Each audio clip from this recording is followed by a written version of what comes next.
They laughed because it was easier than admitting fear. Two women stepped forward while 240 Marines lay pinned by fire, and the room filled with smirks instead of hope. No one expected salvation to arrive with inked arms and calm eyes. No one imagined that before the night ended, those same Marines would be walking out alive because two sniper sisters refused to be dismissed. Asterisk, what city are you watching from today? If this story resonated with you, hit subscribe for more stories about extraordinary people. The desert outpost sat in a shallow bowl of rock and dust, surrounded by ridges that turned the horizon into a jagged crown.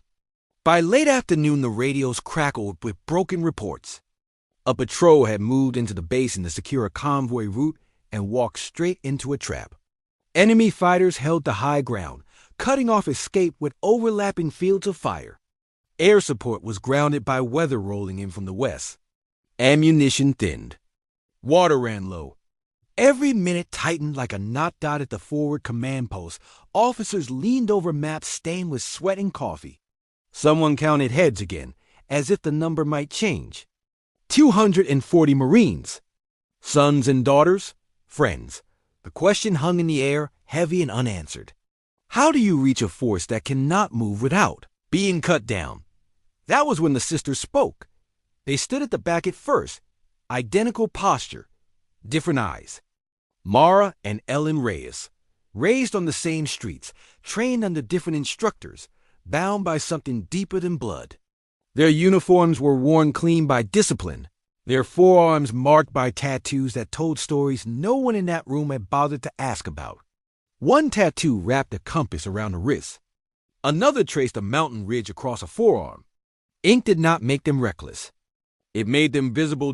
We can reach them, Mara said. A laugh slipped out before anyone could stop it.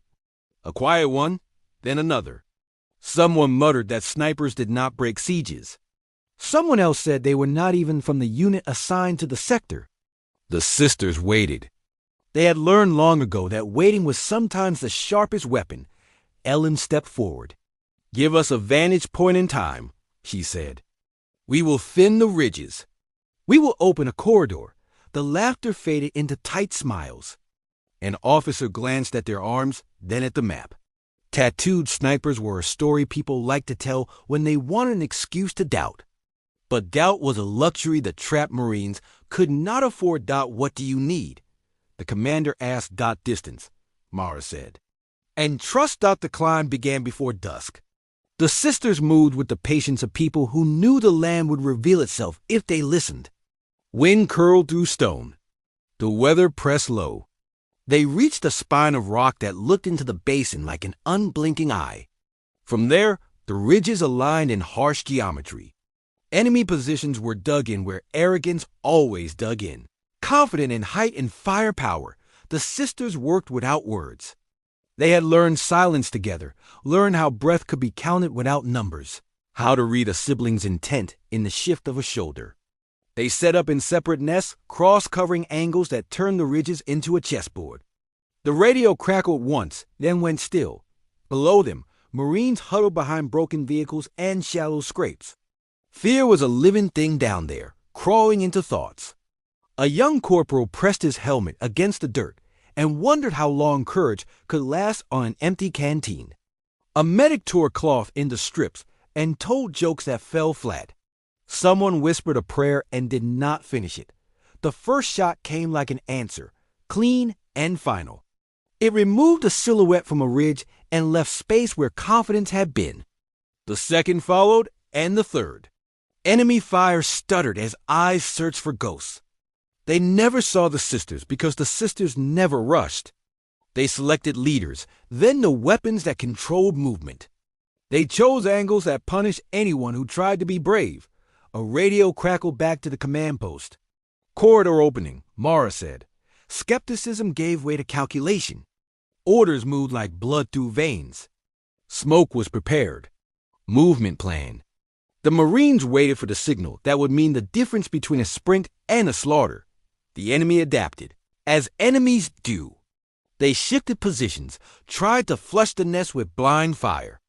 Ellen adjusted, shifting her weight, counting heartbeats. a round chipped stone inches from her cheek. She did not flinch. She thought of the mountain on her arm, of the line that never broke.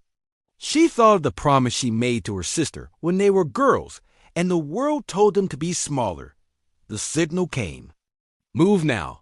Marines surged from cover, disciplined chaos. Smoke blossomed, turning sight lines into guesses. Fire answered from the ridges, but it was thinner now, less certain. Shots from above punctured attempts to rally. A heavy weapon went silent. Another fell quiet. The corridor held Dot down in the basin. A sergeant shouted directions until his voice cracked. A lance corporal stumbled and was hauled upright by a friend. The medic ran with a pack that felt heavier than hope. Step by step, they crossed the ground that had been death minutes before. The sisters kept counting. They tracked heat and movement. They watched for the moment when confidence would try one last time to reassert itself. It did. A group attempted a push from the far ridge, thinking the smoke masked them. Ellen took the far left. Mara took the right. The push collapsed into confusion and then into retreat. Time stretched. Muscles burned. Focus narrowed. At last the radio carried the words they had been waiting for. Last element clear. The weather broke then, rain cutting the dust and flattening sound. The sisters held their positions until the ridges emptied, until the basin belonged again to the living. When they finally withdrew, they did so the way they had arrived, unseen. Back at the command post, no one laughed. Maps were rolled away. Helmets were set down with care. A commander looked up as the sisters entered, mud on their boots, calm on their faces. He nodded once, a nod heavy with relief and something like shame. You saved them. He said, Dot, we did our job, Mara replied. Outside, Marines gathered, tired and alive. Some stared openly at the tattoos now, not as symbols to judge, but as markers of people who had stood when standing mattered. A corporal approached, eyes red, voice steady. Thank you, he said, as if the words were not enough and all he had. Ellen met his gaze. Go rest, she said. You earned it. Later, when the night settled and the rain eased, the sisters sat on a crate and shared water. The compass tattoo caught the light. The mountain ridge curved with her arm. They did not talk about the laughter. They never did. They talked about the next ridge, the next job, the quiet satisfaction of work done right. Stories would travel, as they always do. Some would say the Marines were saved by luck. Others would say by air that arrived just in time. A few would tell the truth, that two tattooed sniper sisters were underestimated, and refused to let that decide the fate of 240 lives. The lesson lingered longer than the rain. Strength does not ask permission to look the way people expect. Courage does not announce itself with polish. Sometimes it stands at the back of the room, waits through the laughter, and then saves everyone. What did this story make you feel? Where are you watching from? Subscribe to Soul Relief Stories for more real stories that heal the heart.